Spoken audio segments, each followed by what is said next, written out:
إني ألقى الإناس في صومي وصلاتي ودعائي للرحمن وجميع الطاعات.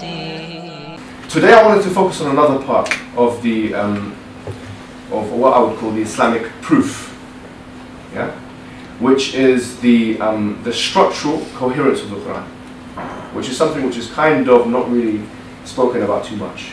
The structural coherence of the Qur'an, and I personally believe that this offers another layer of very powerful argumentation for someone to promote Islam and to basically add another layer of evidence for the Islamic narrative. Once again here, before we start, there's an important caveat that I have to put forward, which is that the Qur'an itself wasn't revealed all in one go. Yeah, so the Prophet obviously was 40 years old when when the Qur'an was revealed to him in the Ghar Hira. And over the span of 23 years, he received the Qur'an piecemeal, like piece by piece, until he died at the age of 63. Now this itself is interesting. Okay, this itself is interesting. Why? Because the thing is, you'll realize that the Qur'an, despite it being completed in terms of its structure, and despite it being also something which we know ended when it needed to be ended. I'll tell you what I mean by that. In the Qur'an it says in chapter 5 verse 3, it says اليوم أكملت لكم دينكم وأتممت عليكم نعمتي ورضيت لكم الإسلام دينا. It says that today I perfected your religion and I've completed my favor unto you, etc. So in other words, the Quranic message was fully revealed. Yeah, this in itself is an evidence for the validity of Islam.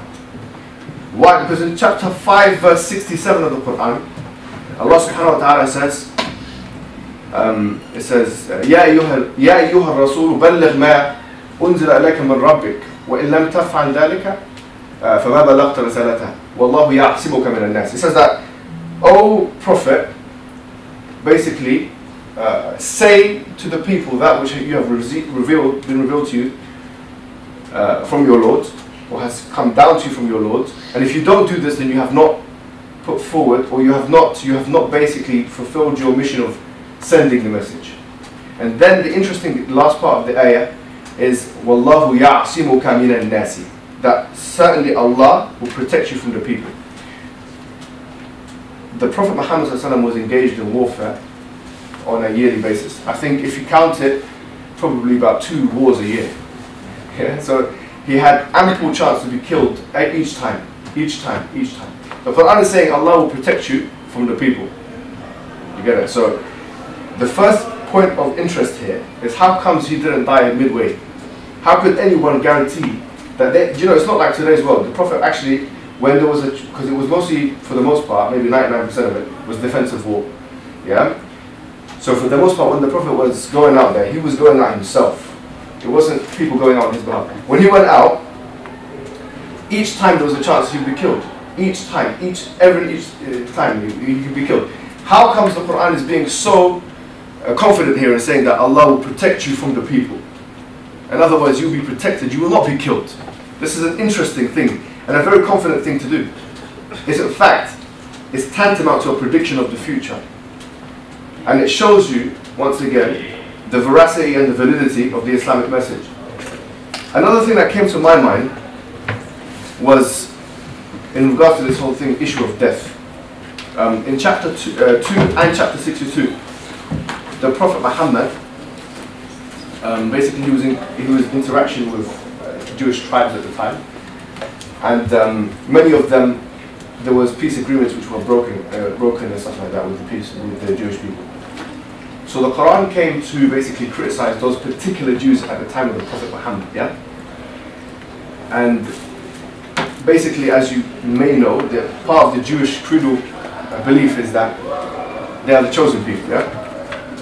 So Allah subhanahu wa ta'ala, He sends down in 2 parts of the Quran. One part He says, if you think that you are basically the chosen people sent from Allah, فَتَمَنَّوْا الْمَوْتِ, so wish for death. Yeah? Now this might sound a bit, what's going on here, right? Let me tell you what's happening. He's saying wish for death. And then he says something interesting, and that's the secondary part of the ayah. In chapter 2 it says, وَلَا يَتَمَنَّوْنَهُ أَبَدًا بِمَا قَدَّمَتْ أَيْدِيهِمْ. They will never be able to, they will never be wishful or hopeful of death because of what their hands have put forward. And in Surah Al-Jumu'ah, chapter 62 of the Qur'an says, وَلَا يَتَمَنَّوْهُ أَبَدًا بِمَا قَدَّمَتْ, without the two noons. But anyways, it's the same message really, that they will never really ask for death. So why is it they'll never ask for death? Because of what their hands have put forward. Now what's this got to do with anything? Basically it's saying, it's making a prediction that those particular Jewish people who had broken the peace agreement would never say, I want to die, basically. These words, I want to die. If a Jewish person came out and said it, he would have disproven the Qur'an. Why did he do that?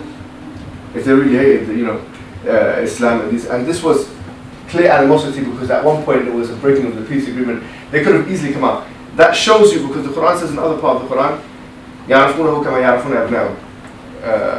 They basically know him like they know their sons. So in other words, the Qur'an was asserting that those particular Jews believed that the Qur'an was true, right? But that they would never come out and say it openly. So in that way, when the Qur'an makes the claim that they will never come out and say that we want to die, that's a prediction of the future, which can easily be disproven. All that it needs is one person to come out from the Jewish community, of those particular Jewish people, and say, I want to die. Okay, I want to die. Literally, that's all that would have had to happen, and then the Qur'an would have been discredited. But that didn't happen, which does show, once again, that the author of the Qur'an knew the psychologies of the people. And there's, this once again, there's other examples of this. Examples, for example, of the Walid ibn al-Mughira, which in Surah Al-Muddathir, chapter 74 of the Qur'an, where Allah subhanahu wa ta'ala, he mentions إِنَّهُ فَكَّرَ وَقَدَّرَ ثُمَّ قُتِلَ كَيْفَ. This whole narrative of Walid ibn al-Mughira. Basically, the Qur'an is saying again that he's going to go to the hellfire. And Walid ibn al-Mughira is going to the hellfire. Meaning he's not going to die upon Islam. So, once again, he could have discredited Islam by coming forward and saying, okay, I'm Muslim now. And the same thing with Abu Lahab. This person could have come forward and said this, but the Qur'an is saying generally that this is not going to happen. So this is something which we could possibly refer back to the old lecture, because it goes into kind of like a prediction of the future. But it also demonstrates that the author of the Qur'an, he knew the psychologies of the human beings. And he's challenging human beings. I mean, think of it, because this is something really which I find fascinating. Now, the Qur'an, it challenges human beings with great confidence to do certain things. And when it talks of the future, it talks very confidently. And this is a part of the narrative here, or the evidence base we use, to show that the Qur'an has an author which knows the future, basically. So this is point one. Point two now, talking about the structure of the Qur'an specifically, which I wanted to sort of highlight a little bit, which is interesting. As we said, the Qur'an came piecemeal, it didn't come all at one go, yeah? But despite the fact that the Qur'an came piece by piece, you'll find that there are incredible continuities that exist within the Quranic discourse. From the beginning, Surah Al-Fatiha, until the end, which is Surah Al-Nas, chapter 114. These surahs came at a time or in circumstances which no one could have predicted, because some of them contain questions inside of them which the Prophet ﷺ had to basically answer on the spot. So there were lots of questions that the Prophet was asked and he had to answer in the form of the Qur'an. يَسْأَلُونَكَ عَنِ الرُّوحِ. They ask you about the soul in Surah Al-Isra. يَسْأَلُونَكَ عَنِ ذُو الْقَرْنَيْنِ. They ask you about Dhul Qarnayn in chapter 18 of the Qur'an. يَسْأَلُونَكَ عَنِ الْخَمْرِ وَالْمَيْسِرِ. They ask you about drinking and gambling in chapter 2 of the Qur'an. يَسْأَلُونَكَ عَنِ الْأَهِلَّةِ. They ask you about the new moons. يَسْأَلُونَكَ عَنِ this. They ask you about this. So each time the Qur'an had to come forward and basically provide an answer. So it couldn't have been pre-planned. Now bear that in mind when I tell you now that the Qur'an is composed of 114 chapters. If you look properly, you'll find that the Qur'an from the beginning to the end is bunched into different groups. It's kind of like the stars in the sky, if you think about it. And I was reading a book written by I think it's an English person, yeah.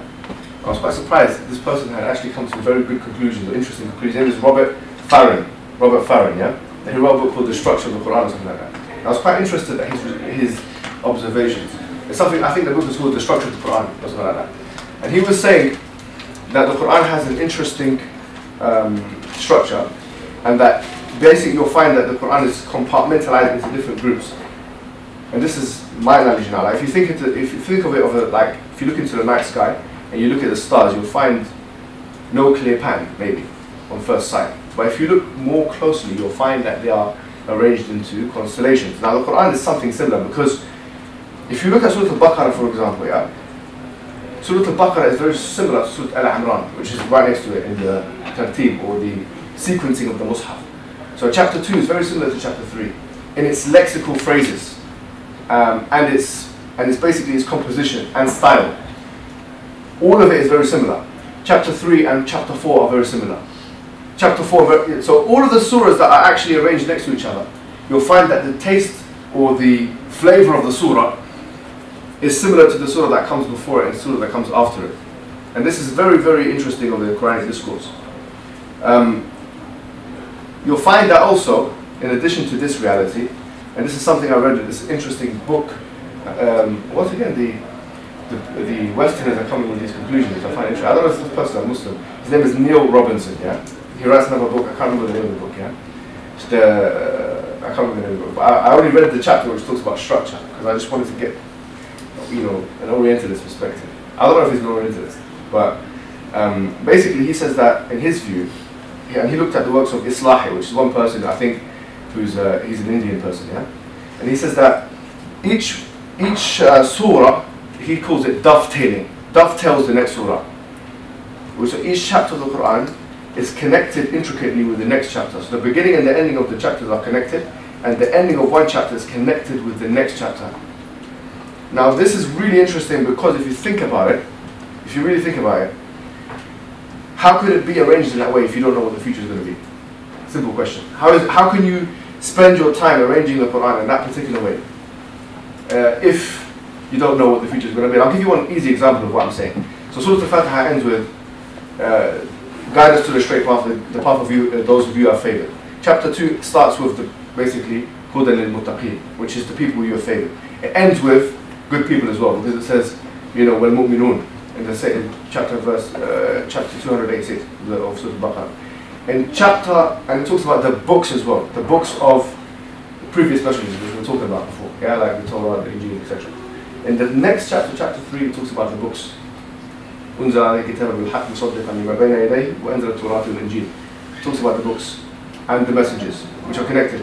And then at the end of the surah, chapter 3, it talks once again about إن سمعنا منادي للإيمان أن آمنوا بربكم, about a particular prophet, which is Prophet Mohammed. So it's all dovetailed, you could say, or connected intricately in such a way as would resemble like a pearl necklace.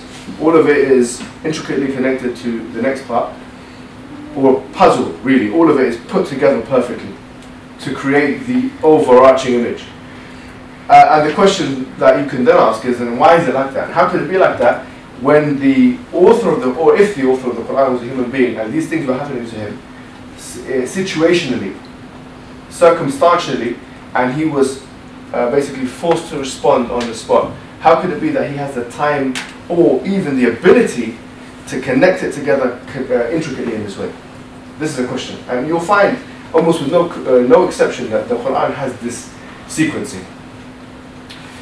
Surah Al-Fatiha even, subhanAllah, if you look at Surah Al-Fatiha, which is chapter 1 of the Quran, which we believe is the most, despite its brevity, it is the most powerful surah of the Quran. If you look at this surah, it's composed of 7 ayat. And in the 7 ayat, you'll find that there are 3 different kinds of narrative voice. The first it talks about God in the third person, and then it moves to second person narrative voice, and then so there's interesting transitions, or what you call in Arabic iltifat, which is a rhetoric term, which we'll come back to in a second.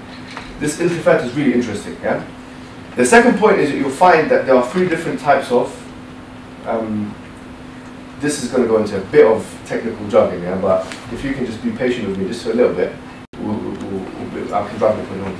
Basically, you have, generally speaking, 2 kinds of sentence type in Arabic. Yeah? You have jumla ismiya and jumla fa'aliyya. You have a kind of like a nounal sentence, and you have a verbal sentence. The first 3 ayat of Surah Al-Fatiha are Jumal Ismiya. There are 3 noun sentences, yeah? And the last 3 are Jumal Fa'liya. They are verbal sentences. The one in the middle is a Jumla Ismiya bi khabar al-muqaddamin, yeah? It's basically a noun sentence with a khabar, which is meant to be the news of the sentence, which is put in the opposite place. Now what does this mean? Bear with me, yeah? And it goes back to what I was talking about in the beginning. The Prophet was asked one time, who are those people who have earned your anger? Because in the last part of that surah it says, not the path of those who have earned your anger. So it said, the Jewish people. Wait a minute, it's anti-Semitism? No, I'll tell you what he meant by that. Basically, in the Islamic theology, it's seen that the Jewish clergy of that time, and this trickles down, have a tendency to knowledge, yeah, and not necessarily action. Okay? So there isn't any practical applying of the knowledge that they have. And then he was asked, as narrated reliably in Tirmidhi, who are ad-dallin? Who are the ones who have gone astray? So he replied, the Christians, yeah? Why? Because it's seen the opposite, that what they believe in the Trinity and these kind of things are completely irrational. So they haven't got any basically knowledge. They're rationally deplete of any substantive knowledge. Okay? So basically here in the Quran it says, وَكَذَلِكَ جَعَلْنَاكُمْ أُمَّةً وَسَطًا, chapter 2 verse 143. So we have made you a middle and balanced nation. We're not meant to be like all knowledge and no action, and we're not meant to be all action and no knowledge. Therefore, going back to what I was saying in Surah Al-Fatiha, the structural composition of Surah Al-Fatiha being 3 verses constructed of Jumal Ismiya. And Jumal Ismiya means that there are noun or sentences. And in Arabic, yufid al-ilm. It basically, it's beneficial they're informative sentences. So they give you knowledge, yeah? And the other ones, yufid al-amal, because it's verbs. Verbs are doing words, yeah? And the one in the middle is kind of like a combination of both. You get it? So in the 7 verses you've got 3 verses which basically are knowledge-based verses, and you've got 3 verses which are verbal verses, yeah, which are doing kind of verses, and you've got 1 verse that combines the 2 different thought processes. In that way, the message and the structural composition of the Quran, or of that particular surah, is incredibly matched. Now, when you speak, you can't really think of doing this. It's difficult to do this. Think about it. If someone is just speaking, I'm just speaking right now. I'm not counting and doing this. Like I don't know how many times I said what. You know what I mean? So it's very difficult for someone. This is the kind of thing in the Quran which we find incredibly difficult to replicate. And this goes back to our inimitability challenge. Like get a verse like it and call your witnesses if you are in fact truthful. This is what the Quran says in Surah Al-Baqarah.